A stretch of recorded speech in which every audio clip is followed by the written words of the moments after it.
So do you think people are like, had enough now? Oh, they're getting sick of it. Of course they're getting sick of it as they begin to understand the scale of it and where this ultimately is going to lead, which will be silencing any dissent whatsoever. That's what it's all about. And you know what sickens me more than anything else about these ultra-Zionist hate groups is that they are exploiting. I mean, it almost is incomprehensible to think that they are exploiting what happened to Jewish people in Nazi Germany. Something I'm supposed to be denying according to them.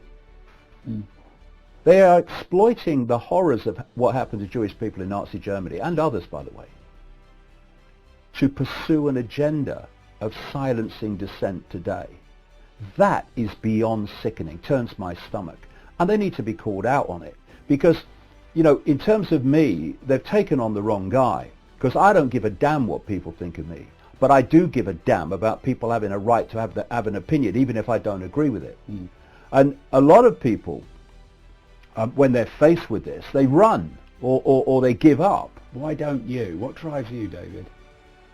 Well, if you give up what you have researched for 30 years to understand what the end game is, will happen unchallenged. So giving up is just absolutely not an option. When people try to silence me, I just run at them even quicker. And if you don't give up, and you speak your truth, and you're not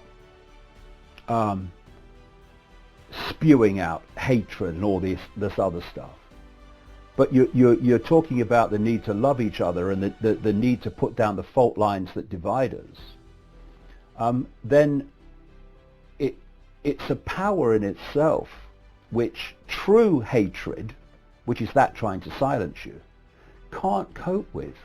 You know, when true hatred, like these ultra-Zionist hate groups, come into conflict with true hatred, which is some of these far-right operations, then that's a different dynamic, because that's hate fighting hate.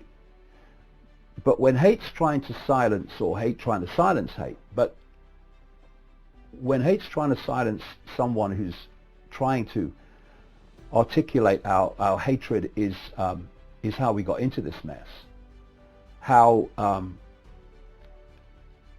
allowing the fault lines to divide us is how we got into this mess, then that dynamic is different.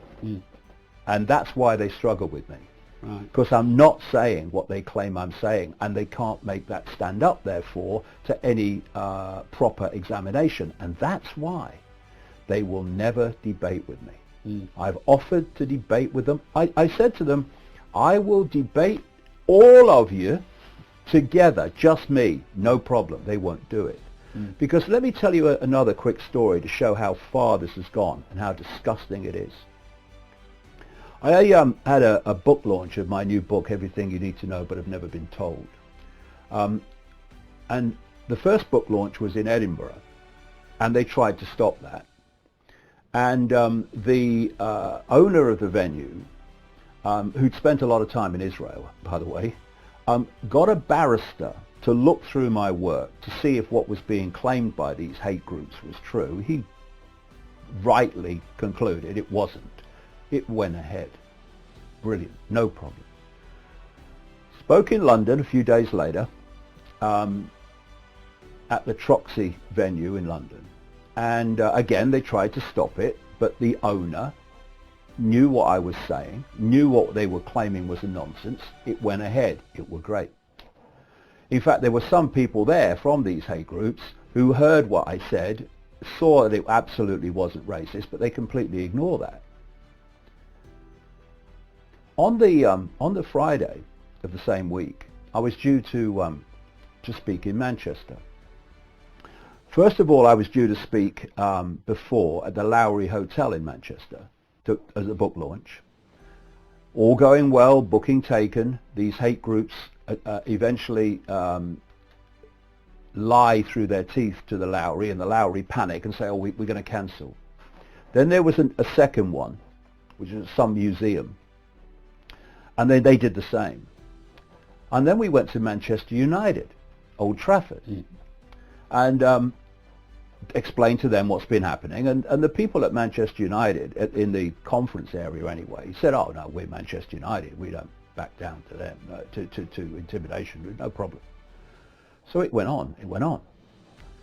On the Thursday afternoon, with the event on the Friday, with people coming from long distances, and a lot of the people are going to be there, Manchester United supporters at this book launch. It was a dinner.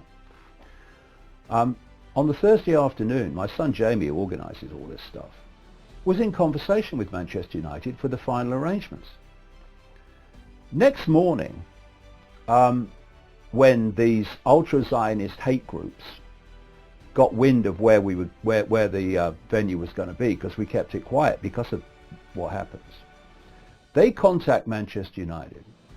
They contact the local Labour MP for the Manchester United area called Kate Green, who's virtue signalling in all directions. She contacts Kick It Out, this anti-racist group in football, and together they pressure Manchester United to pull the event on the morning it was happening.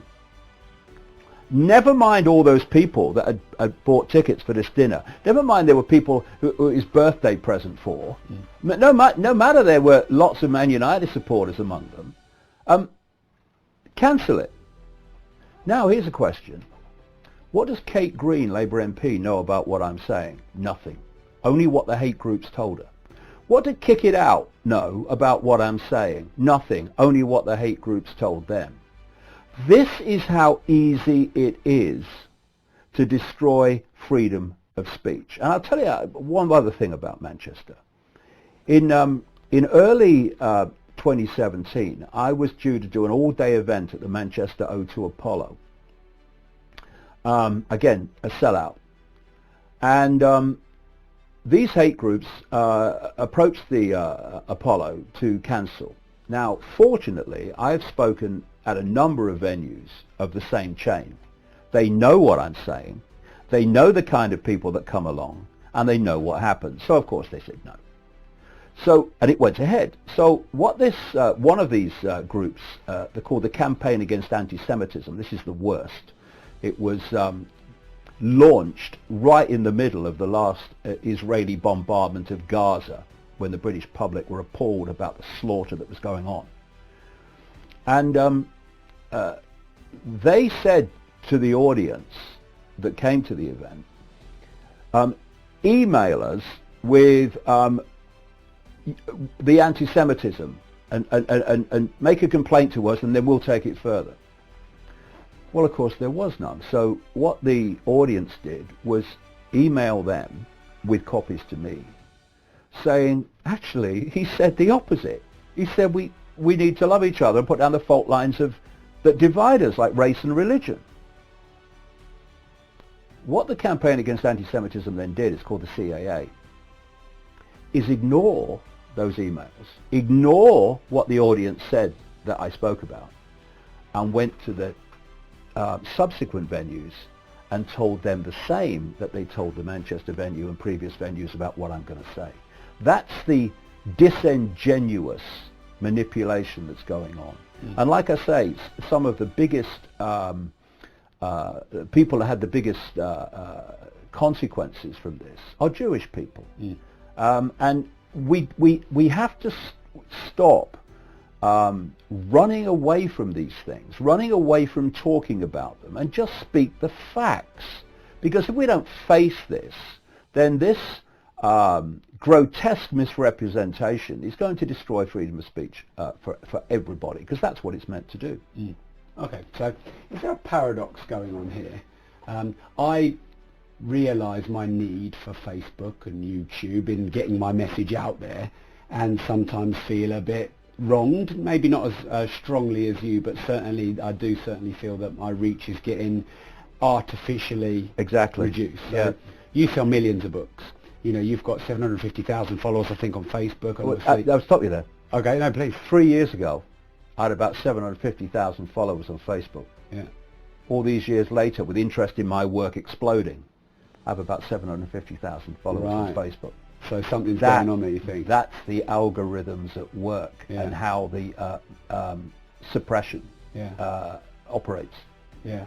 And how do you deal with inside or balance this paradox of these being a great platform for you to get your message and your work out to the world, yet feeling controlled and limited by them? Well, it's. I'm going to take notes myself here because I feel the same thing. Well, so. it's a simple reply, really. First of all, they're becoming less and less of a good platform as the suppression contracts what is getting circulated.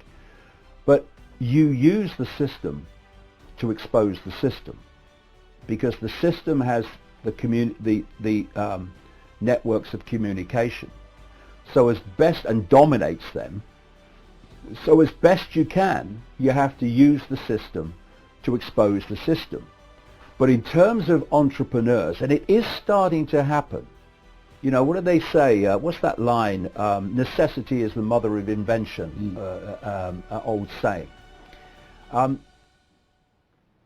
Entrepreneurs, if you like, who are genuine, who believe in freedom of speech, they have a fantastic opportunity here and can make an enormous contribution to human freedom by developing platforms, not least video platforms, and developing communication platforms to replace these